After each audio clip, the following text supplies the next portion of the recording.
এরপরে প্রশ্ন হলো, মৃত ব্যক্তির পাশে আগরবাতি জ্বালানো যাবে কিনা, কিংবা আগরবাতি জ্বালানো সম্পর্কে ইসলাম কি বলে দয়া করে জানাবেন। মৃত ব্যক্তির লাশের পাশে আগরবাতি জ্বালানোর সংস্কৃতি আমাদের দেশে আছে। এটা ভালো সংস্কৃতি, এটা কোনো খারাপ সংস্কৃতি না। বিভিন্ন হাদিসে নবী করিম সাল্লাল্লাহু আলাইহি সাল্লাম বলেছেন, তোমরা যখন মৃত ব্যক্তিকে ধোঁয়া দিবা, সুগন্ধির ধোঁয়া, তখন সেটা বেজোড় সংখ্যক বার দিবা।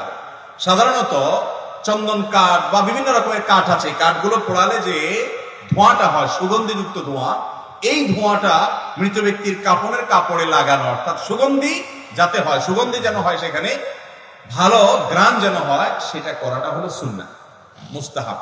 এই জন্য মৃত ব্যক্তির আগরবাতিতে সাধারণত গ্রান হয়, অতএব এই গ্রান, এই ধোঁয়া, এটা তার কাপড়ের সাথে মাখানো, 3 বার মাখানো, এটা হলো সুন্নাহ। মাখানোর পর পাশে রেখে দিলেন যে আশপাশ সাথে সুগন্ধি থাকে, সেটা মুবাহ, নিষিদ্ধ কোনো বিষয় নয়।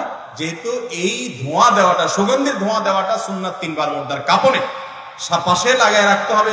আপনারা আপনার ধোঁয়া দিয়ে সবসময় জ্বালা রাখতে হবে আগরবাতি, এমনটি আবশ্যক নয়। কাফনে 3 বার ধোঁয়া দিবেন। ধোঁয়া দেওয়ার সিস্টেম হলো, ধোঁয়াটাকে এভাবে আপনার হাত দিয়ে বাতাস দিয়ে কাফনের সাথে মিশিয়ে দিবেন, যাতে করে কাফন থেকে সুগন্ধ আসে, এটা মুস্তাহাব। অতএব সুগন্ধ আসার পর এটা যদি আপনার আশপাশে জ্বালা রাখেন, কোনো অসুবিধা নাই।